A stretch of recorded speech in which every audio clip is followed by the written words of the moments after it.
So this is a pound dollar analysis for Tuesday the 26th of September. Based on the 60-minute chart, we're still in a consolidation after the large breakout move to the upside on the pound dollar. You could argue that today's trading a pretty tight range, you'd say. It's symptomatic of Monday trading, but we have seen a move. In the pound against the dollar. So let's just identify what is going on here. So let's go back out to the monthly first. All right, and we are clearly well above the monthly open, so we're in bullish territory. We've seen a consolidation on the bottom there. At the start of the year, broke out to the upside in April, and we've continued to move upwards. So my let's just see, my medium to long term target. This is on the monthly time frame, so I suppose you could say it's a long term target. Would be up at 138.40. We've got quite a bit of a way to go to get up there, near 400 pips ish, but as the momentum continues in the direction, there's no reason why we will not reach it. Now, if we go down to, so let's just see, we're well above the monthly open, so that's not really relevant. Our most important pivot being obviously the weekly open. Let's just see where we are. So the weekly open is at 134.87.5. Let's just say 134.88. 134.88. Let's work with that. So if I go down to the 1 hour time frame, I get onto my drawing tools, and I am going to do 134.88. Let's just get this on the chart. We're going to change the color of it. Let's change it to a blue, and let's make sure we get it correct. Let's just make sure we get this correct. 134.88. 134.88. Okay. So below 134.88, we will, even though it's somewhat contradicts the overall trend of the market, we will switch our bias to being cautiously bearish. But we are well aware of the support we expect below at 134.29. It's a really small zone to operate within, but I don't choose the levels, the market does. Now, let's just see what's actually happened then. So we opened, so let's just see, we're 26. So Monday was here we are around Monday. Well, last Friday we've sold down, and as markets opened on Sunday, we've moved upwards to almost test these highs from Friday in and around at 135.80. We've not got quite up there, and price has sold down from the upside. We've broken below this 200 period moving average. At the moment, at the time of doing this video, we appear to be testing the 200 period moving average from the other side. Price has come down to near where I identified support for the past couple of weeks, and at 134.29. We went as low as 134.31. That's within 2 points of the predicted level, which is as good as touching it. And yeah, we've had a bit of a bounce from there. So we've gone all the way, almost all the way back up to 134.88 from the level identified. Now, if we can't hold this 134.88, where will our next possible support to the downside be? And yeah, that is important.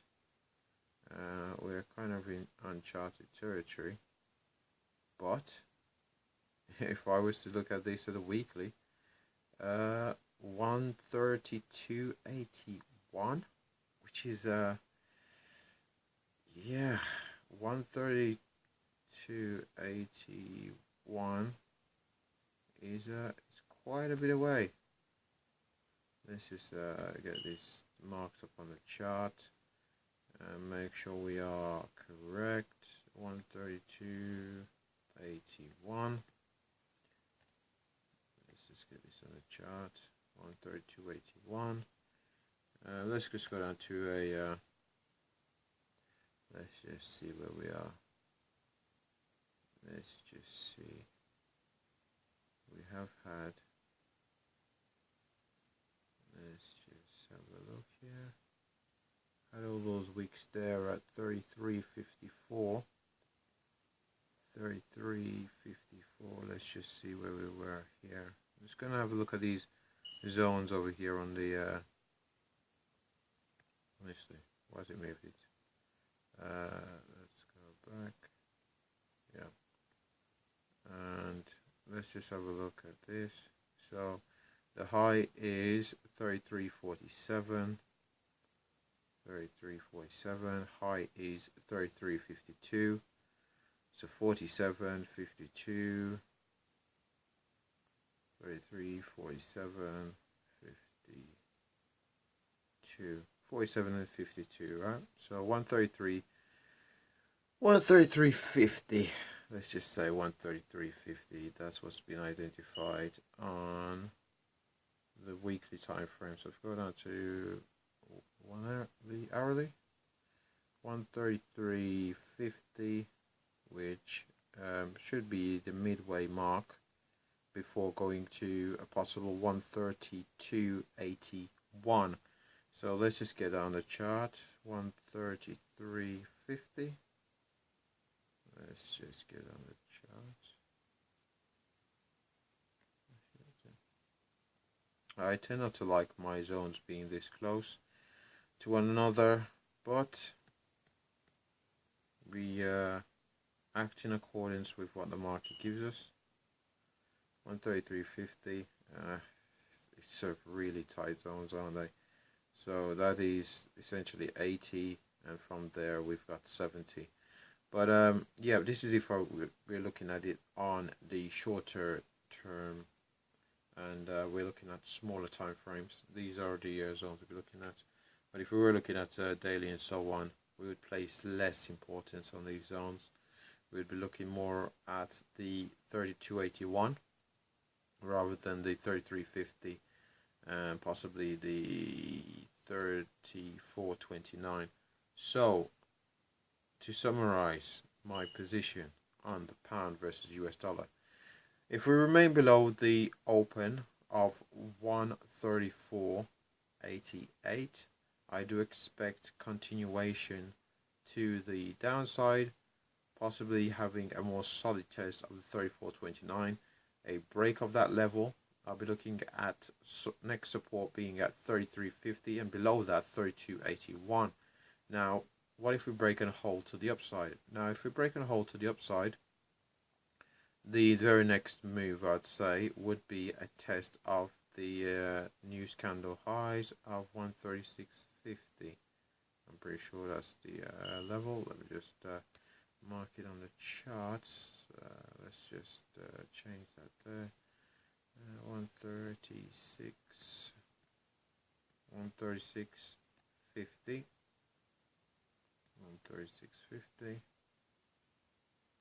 Yeah, we're quite a bit above. We're just a little bit above that. Let's just have a look, see where we went. 136.57. Okay, yeah. Let's just move it to 136.57. Let's just move it to 136.57. 136.57, and let's just get on the chart. 136.57.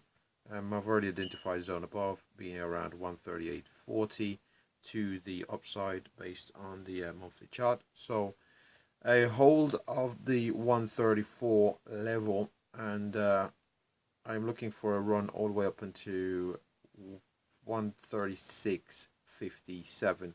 Now, obviously, before we get there, we might encounter some resistance at the zone around 136 to where we had a consolidation, 135.80. So a 20-point zone there might be problematic. in terms of stalling in price. But as we go up there, I would expect price to go to 136.50 to the upside. So my overall view on pound dollar is, as we are in an uptrend, I am more optimistic to buy it above the 134.88 level, and I expect a continuation of the uptrend unless there is some fundamental shift. To the downside, I will be cautiously bearish, and I have identified zones being 134.29, and below that, as you can see in the charts, 33.50. But I am cautious to the downside. So yeah, before I go, LCS, like, comment, subscribe. Thanks for watching.